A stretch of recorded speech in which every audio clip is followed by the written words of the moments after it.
Welcome back, everybody, to another installment of Gray Ghost Resurrection.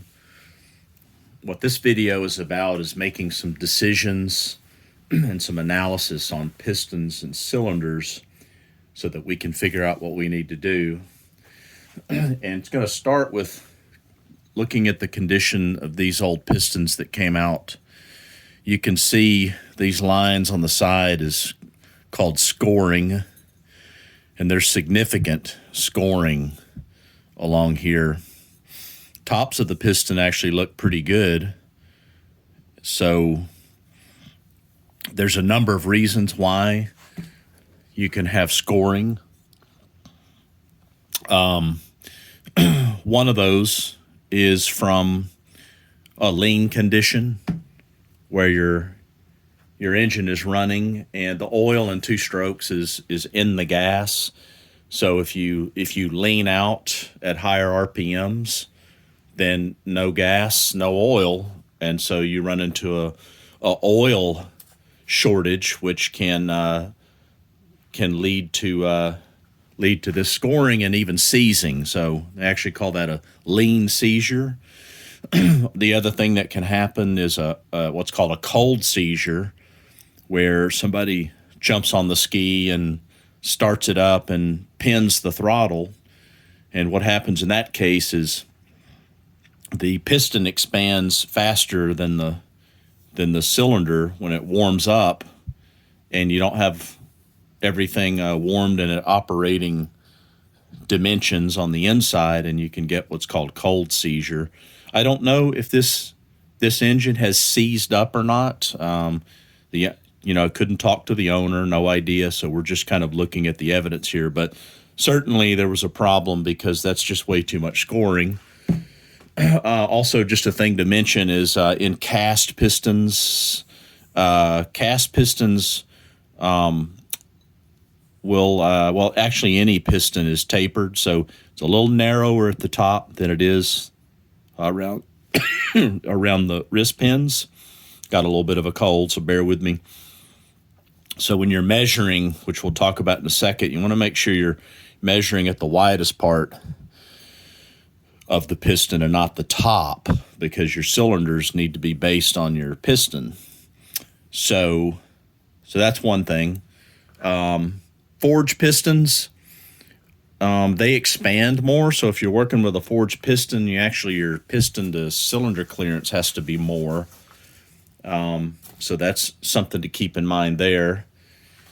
But if you do have scoring like this one has, I'm going to try to show you inside the cylinders here.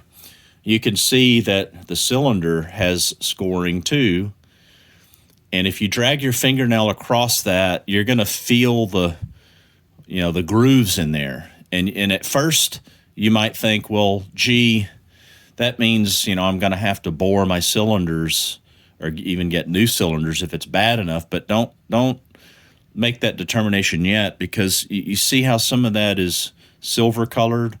That's actually called piston transfer. And what happens is the scoring on the side of this piston, that transfers itself onto the inside of the cylinder.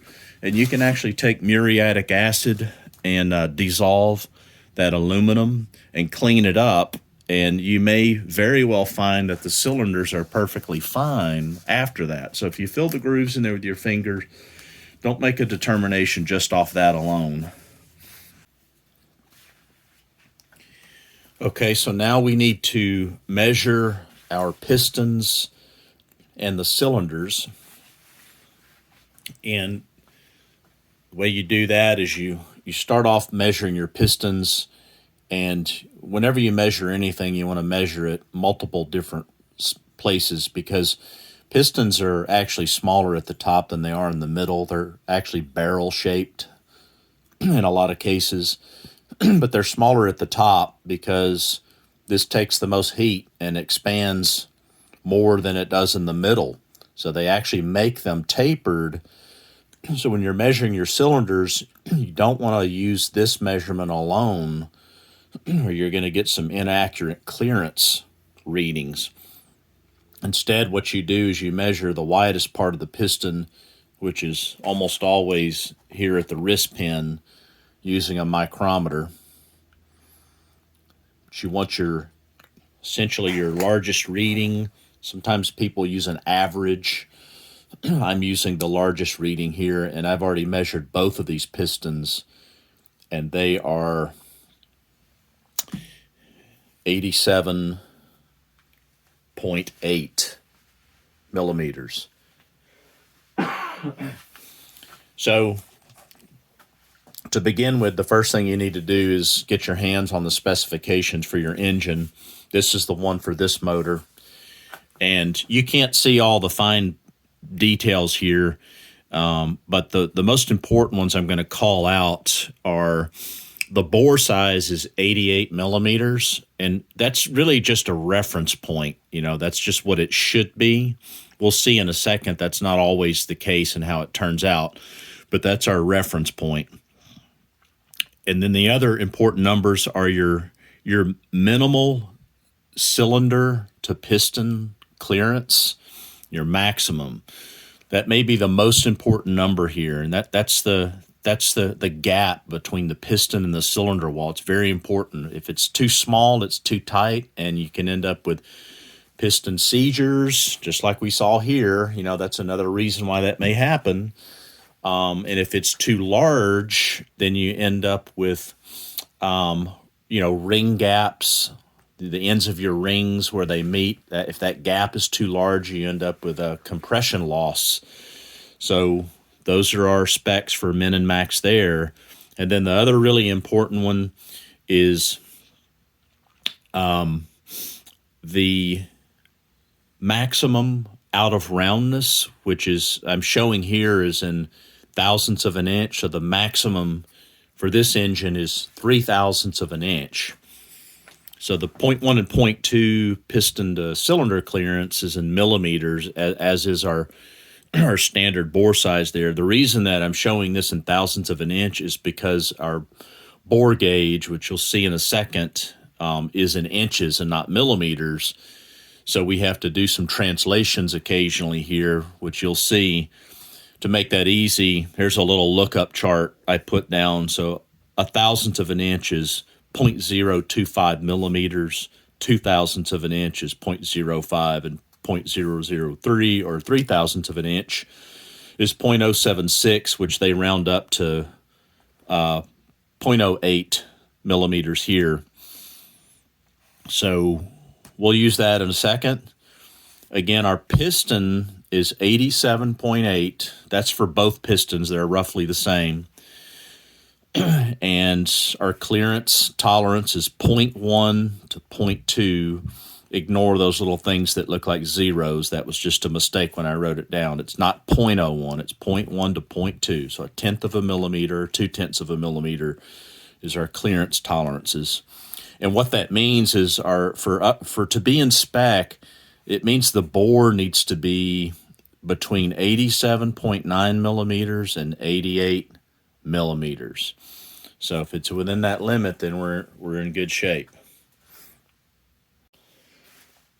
So to measure the cylinders, we use something called a bore gauge. And there's two ways to use a bore gauge, but the way we're going to use it is we're going to be measuring differences. So we're looking for deviation from a base point. And our base point is 88 millimeters, but the way you set these up, and there's lots of videos on how to set up bore gauges, and I'm not going to go into that here because they do a better job than I can explaining how that works. But just real quickly, this thing's called an anvil. There's washers you can put in here. In your kit, you'll have different length anvils.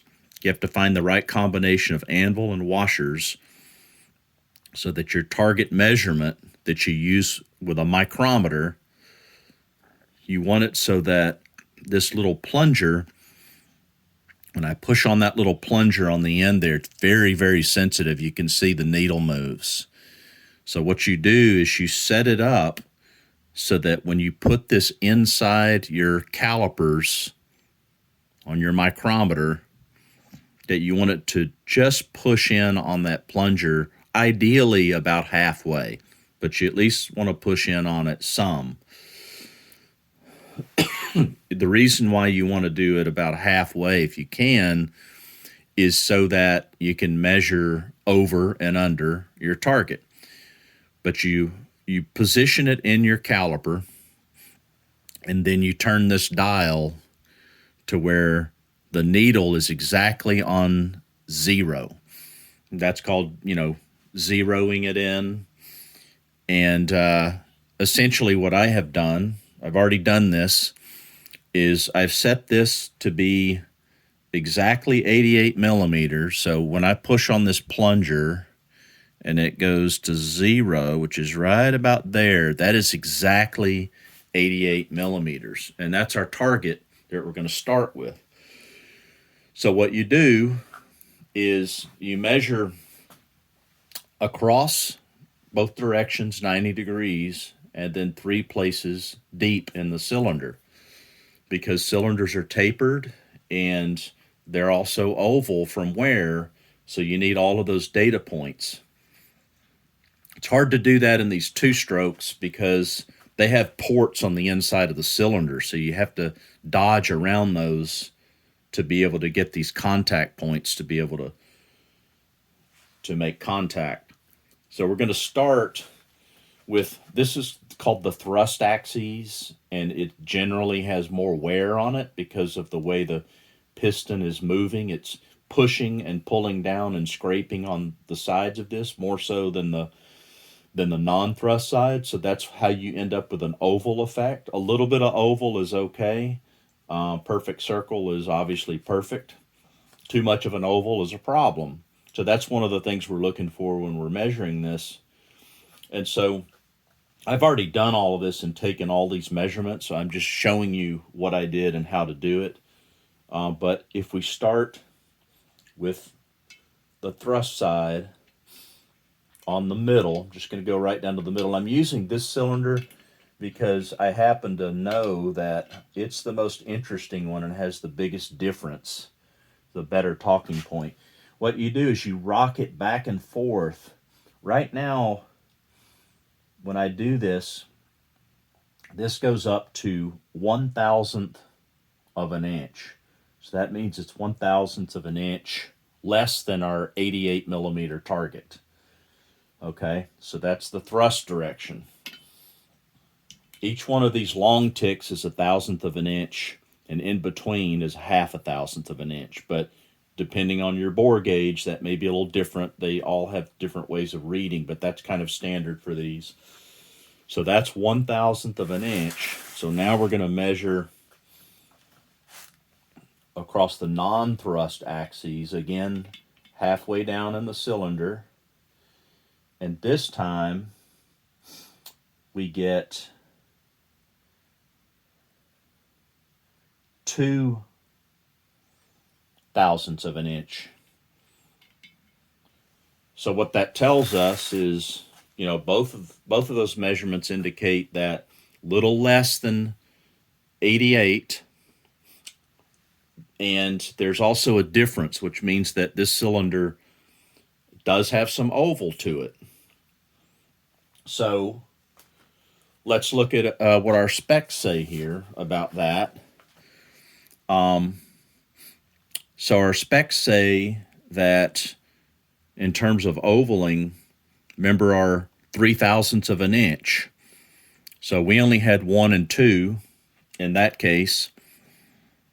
So we're well within the specs of 3/1000ths of an inch. And what you want to do is record all of this like I've done here. So I have, you probably can't see this, but basically it's 6 spots for up and down and thrust and non-thrust sides.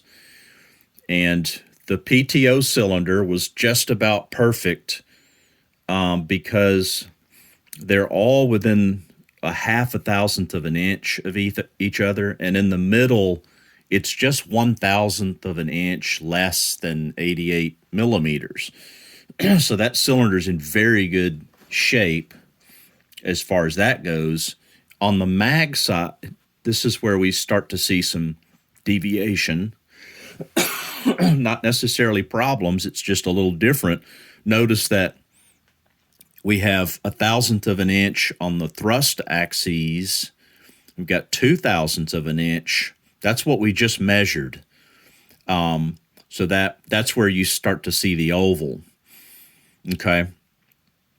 So these are our facts that we're going to start with. And so now we're going to do a little bit of math and see if we really are within spec. Okay, so what we do is, now that we've got all our numbers, is we're going to begin, we have to look at the minimum and maximum sizes of the cylinders overall, because if you do one, you have to do both. And so it's, smallest and biggest sizes that we've observed. So let's do the minimum first. So we want to find out the smallest cylinder size that we saw. So if we start off with our base of 88, and then our smallest size, the difference was 2/1000ths of an inch, which if we look over here, that's 0.05 millimeters, which gives us 87.95. That's our bore size at the smallest point in one of those cylinders, which happened to be the mag cylinder. Okay, our piston, we know, is 87.8, which gives us a difference of 0.15 millimeters. As we know from our specs here, 0.1 to 0.2 millimeters is the acceptable clearance range, and 0.15 is right in the middle of that. Okay, so that means as far as minimum clearance that we're okay, we're within spec. So let's do maximum clearance, or maximum bore size, and see if we're in clearance there. Again, we start off with 88, and based on our data points here, our smallest one was actually spot on 88, right? And so that's our biggest deviation. That's the bore at the biggest point in one of those cylinders, which happens to be the PTO side. So that means that 88 is our bore size, and our piston is 87.80, which means we have a 0.2 clearance. This is the high side of the clearance, our maximum reading for the clearance. And again, our range is 0.1 to 0.2. So that means that we're just barely right at the edge of max clearance. Okay, so what do we do with all these numbers? What does this tell us? So this tells us that overall we are within specs. So if this engine had pistons that were in good shape, if your pistons are in good shape and you don't have scoring in your cylinders, then you can just re-ring them, hone the cylinders, and you should be good to go. You are on the upper limit on your clearance, though, so that's something to keep in mind. But if you're just putting the engine back together, that is within the specifications.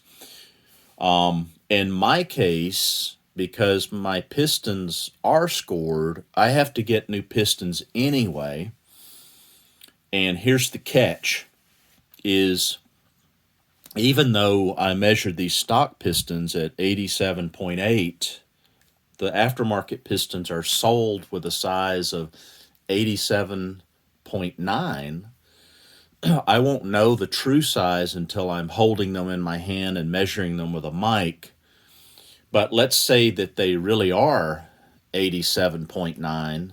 That's going to throw all of these off by 1/10 of a millimeter, which is going to take it out of spec for minimal clearance. And so because of that, I don't want to run the risk of trying to buy stock pistons and have stock pistons be a little bit too large, and then I have to bore it, because if you're going to bore it, you bore it over to the next size piston, so that's going to leave me stuck in the middle.